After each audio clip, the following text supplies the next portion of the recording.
In this video, we're going to talk about how to recruit campaign volunteers. Here's a secret about politics. Nobody wins an election on their own. Nobody wins without the help of other people, including volunteers. In this video, we're going to talk about where you find them, how you recruit them, how you use them, keep them happy, and make friends for life.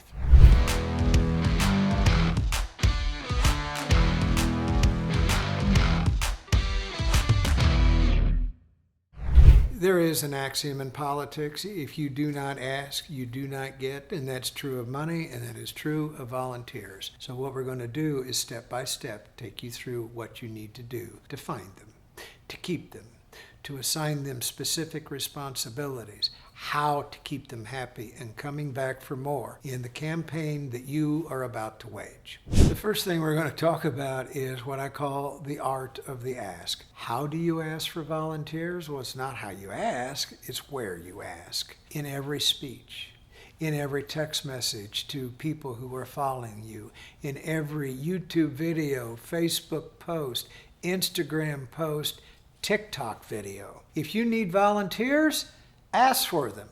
Talk about what you're fighting for, the cause you are trying to advance, and invite people to become part of the movement you are about to create. If you don't do that, they're not going to know that you need them.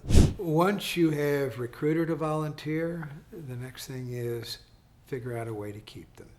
How do you keep them? You give them something they like to do. So, when they show up for the first time at your headquarters or in your first conversation, have a list of tasks that you need to be done. It could be going door to door and talking to voters. It could be putting up yard signs. It could be staffing you at a campaign event.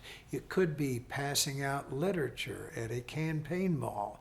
It could be staffing a fundraiser that you're about to have. It could be operating phone banks, or preparing the list for the phone banks, or preparing the maps and the door-to-door list for the people who are distributing your yard signs. Part of the mission of keeping them happy and keeping them engaged and keeping them coming back is to give them something they love to do. And if you don't give them that opportunity, the less likely it is that you're going to see them on day 2. Third point I would make about keeping volunteers is to make the experience fun.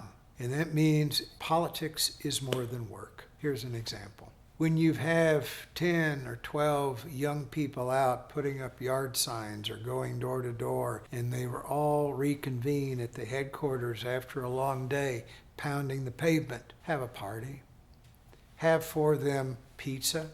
Have something to drink when they get back. If you're the candidate in this race, show up at their party, go around the room, thank them for their effort and their time and all the work they're putting in. To them, you are the most important person in the campaign because, in truth, you are. And the more you show them appreciation, the better off you'll be.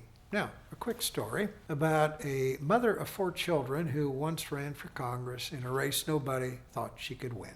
She did. She had one of the strongest cadre of volunteers I have ever seen in a campaign in my life. And I think she learned some of it during the years that she raised those 4 different children. She made them feel like one of her own.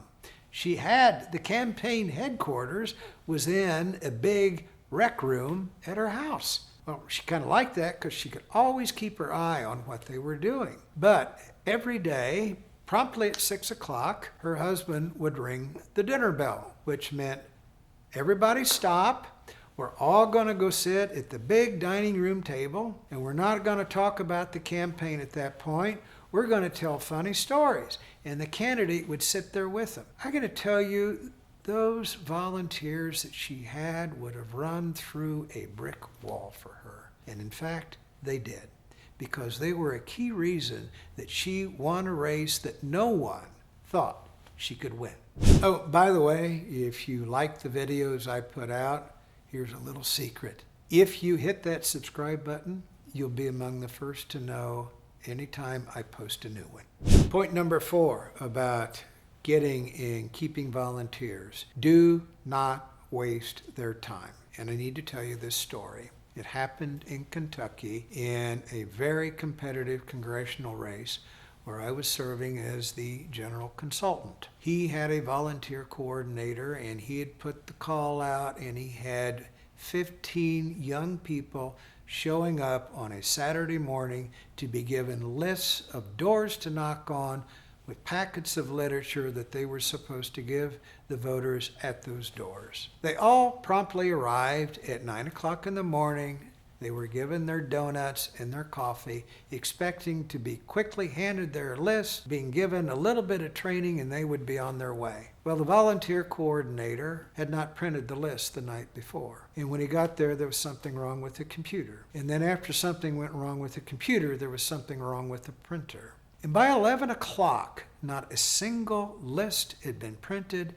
Every single volunteer was still sitting in that room. And I saw one leave. And when he left, everybody else left, and they never came back again. Do not treat your volunteers that way. Treat them like they're the serious people that they are. That means you are well prepared, and you have done what you need to do to make their task as easy as possible, starting on time. Make sure that you give them everything they need in an orderly fashion on time so they can do for you the job that you've asked them to do. Next thing I'd like to mention is the importance of training and appropriate dress for your volunteers. They are a representation of you. They are an extension of your brand. Make sure they look great and that they have something that clearly identifies them as a member of your team. It could be a jacket with your logo, t-shirts with your logo, a badge that they wear on their chest identifying them as a member of your team. A hat, for example. People need to know who is knocking at their door, because if someone shows up in a ratty t-shirt and blue jeans and knocks on a door, quite often people won't even answer the door. Somebody that clearly looks like they're a member of the team, voters are more likely to engage. The second thing is that sometimes it's important to train volunteers on certain things. When they're out in public engaging voters, inevitably they're going to run into a voter that doesn't like the candidate or has some objection, will find something to complain about. Tell them never ever to get into an argument, never get sassy with someone, never spout off to a police officer, never challenge authority in a way that would cause a public fracas. Because if that happens, somebody will hear about it, somebody will mention it, somebody will tell a newspaper reporter, or even worse, somebody's going to take out their iPhone and record the video of your volunteer in a fist fight with somebody, and that's a bad day for you. Make sure your volunteers have a set of clearly defined responsibilities, that they know exactly how to do their job, because don't expect them to figure out how to do their job when you turn them loose to do it. I'm going to tell you a short story. We had a campaign we were involved with in a suburban district. We had identified hundreds of doors of people who had said it was okay for us to put up a yard sign. We had volunteers coming out our ears on a Saturday morning, ready to go out and put up yard signs in these people's yards. And we made it so simple and easy to understand. We had a crew of 2 in every pickup that had yard signs in it. One would drive, the other person, when they arrived at the scene, would get out and put the yard sign in the yard. While the driver was waiting, he punched a little thing into his computer, and up popped the next address with directions on how to get there in the shortest route. We calculated that a 2-person crew out there doing this for an entire day could put up 100 yard signs, and they were able to because we took the time to tell them exactly how to do what we wanted them to do, and we made it easy for them to do it. In the link below, you're going to find a link to my free book, The Worst Mistakes Candidates Make and How You Can Avoid Them. You'll learn some things that may be quite useful to you.